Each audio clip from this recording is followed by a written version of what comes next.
Hello and welcome. My name is Nicholas and this is Literally Graphic.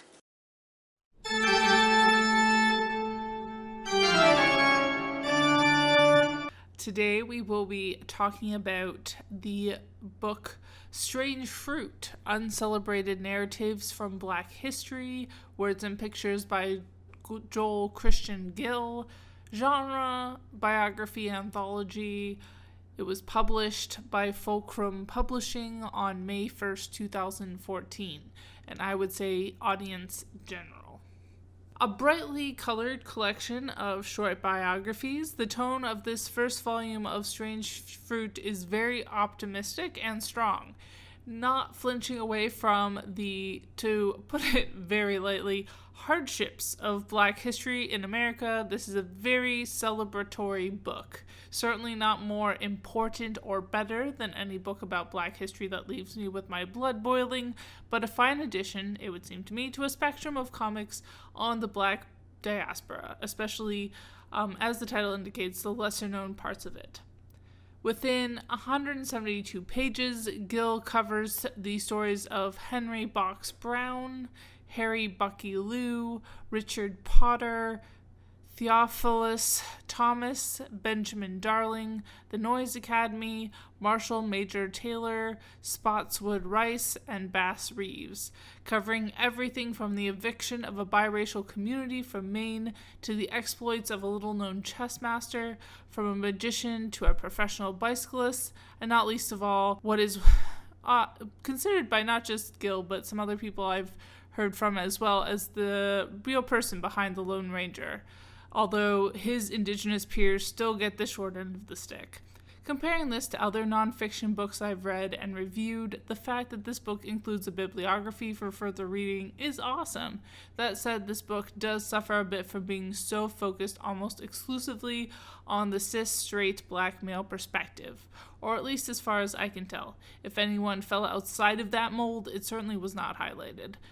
Looking over the description for Volume 2, it appears as if it will be at least more of a balance between cis males and females, but I can't yet tell if there will be any non-cis, non-binary, or non-hetero individuals highlighted, which is definitely something that should be pushed for. Moving back to at least the more positive side, I did feel like the depiction of some of the poorer characters was pretty decent, especially for a book that wasn't focused on working class and or anti-capitalist struggle. Unfortunately, as I mentioned earlier, there was an outbreak of what might be called lateral violence in the final story. Obviously, as a settler who has learned mostly about the indigenous experience in the northeastern portion of Turtle Island, I don't get to say what is horrible representation of Western indigenous culture or not. That said, I was very suspicious of the way in which the indigenous characters were represented, and looking through that part of the bibliography was cold comfort. It definitely felt like this was just a throwaway character, not really something he dug into very deeply.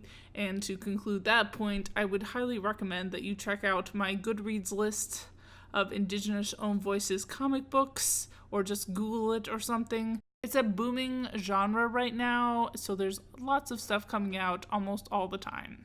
So definitely check that out. Focusing in on the art, Gill's style was definitely a big part of how light the stories themselves ended up feeling. Rich in color and expressive character designs, the variety of easy-to-follow page layouts kept the book moving at an optimistic clip. The use of more fantastic imagery is limited to the few times Jim Crow shows up as a crow. I would have perhaps liked a bit more of this imaginative reframing, for lack of a better word. I'm out of practice coming up with the words to describe comics.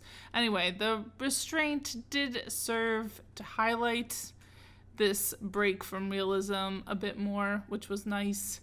Looking at Joel Christian Gill himself, they are in fact a Black man who apparently likes dogs more than cats and teaches at New Hampshire Institute of Art.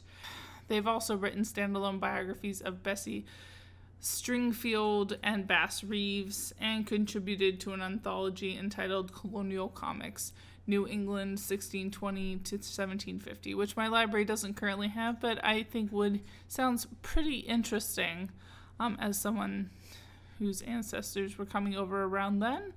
As I noted in the beginning, this is a general audience book. As far as I can tell, there is some cursive that may prove difficult to read. Lord knows I'm not the best at reading cursive, but as I mentioned, the stories, vignettes really, are all relatively short and engaging and to the point. Despite its somewhat chilling title, nothing in it really merits anything beyond maybe a PG rating. And that's all she wrote. Look in the description for links to some of the articles I used to write this script, not to mention all the reviews already on Goodreads, which I always owe a debt of gratitude to. Have fun, fight fascism, and read on. And as always, I would like to acknowledge that for the most part, all of my videos are filmed and produced on the traditional territory of the Mississaugas of the Credit, an Anishinaabe people, the Haudenosaunee Confederacy, and the Huron-Wendat Nation, land covered by the Dish with One Spoon Wampum Belt Covenant.